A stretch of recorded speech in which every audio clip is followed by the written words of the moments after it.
আজ শনিবার 9 চৈত্র 2024 সালের 23শে মার্চ। তুলা রাশি, তুলা লগ্ন, লিব্রা সাইনের জাতক জাতিকাদের আজকের দিনটি কিন্তু এক প্রকার বেশ কাটতে চলেছে।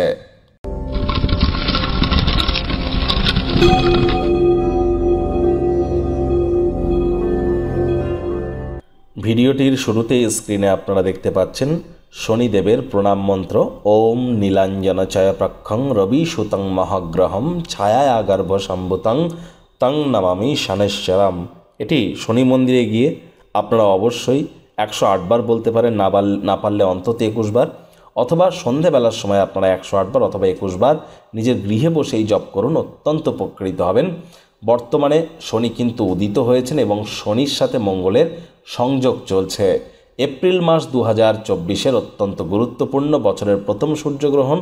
এপ্রিল মাসের শেষেই বৃহস্পতি রাশি পরিবর্তন করবে, বুধ রাহুর জড়ত্ব যোগ থাকছে, আবার এপ্রিল মাসেই কিন্তু সূর্য রাহুর গ্রহণ যোগ, মঙ্গল শনিরও যোগ থাকছে। আপনাদের রাশির ক্ষেত্রে 2024-এর এপ্রিল মাস কেমন অতিবাহিত হবে অলরেডি ভিডিও কিন্তু আপলোড করা হয়েছে। ভাগ্যমিটার আজ আপনাদের বলছে 3.5 আউট অফ 10। ভাগ্য আপনাদের অনুকূলেই থাকবে। দেখুন, কোনো নেতিবাচক বা নেগেটিভ কথাবার্তা বলতে কিন্তু আমাদেরও ভালো লাগে না, তবে গ্রহ নক্ষত্রের হেরফের অনুযায়ী ইন জেনারেল ডেলি প্রেডিকশন আমরা প্রস্তুত করে থাকি।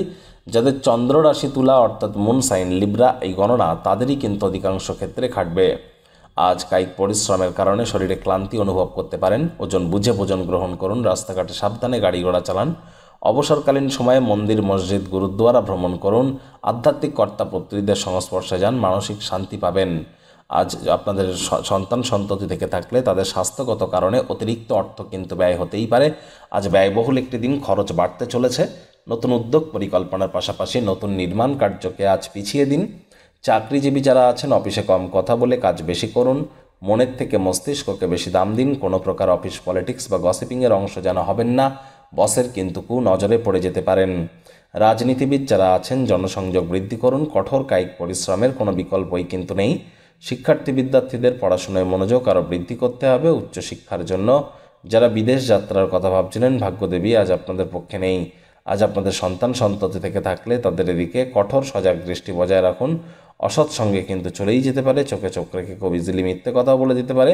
প্রেমিক প্রেমিকা, স্বামী স্ত্রী উভয়ের ক্ষেত্রেই বলবো রূঢ় বাক্যের প্রয়োগ, অশ্লীল ব্যবহার যেন করবেন না। তৃতীয় কোনো ব্যক্তিকে সম্পর্কের মধ্যে প্রবেশ করতে দেবেন না, তাহলে সম্পর্কের দুর্বলতা কিন্তু আরও বেড়ে যেতে পারে। পরিবার, পরিজন, নিকটে স্থানীয় ব্যক্তিবর্গ, বন্ধু স্বজন সকলের সাথেই ভাব ভালোবাসা বাড়বে।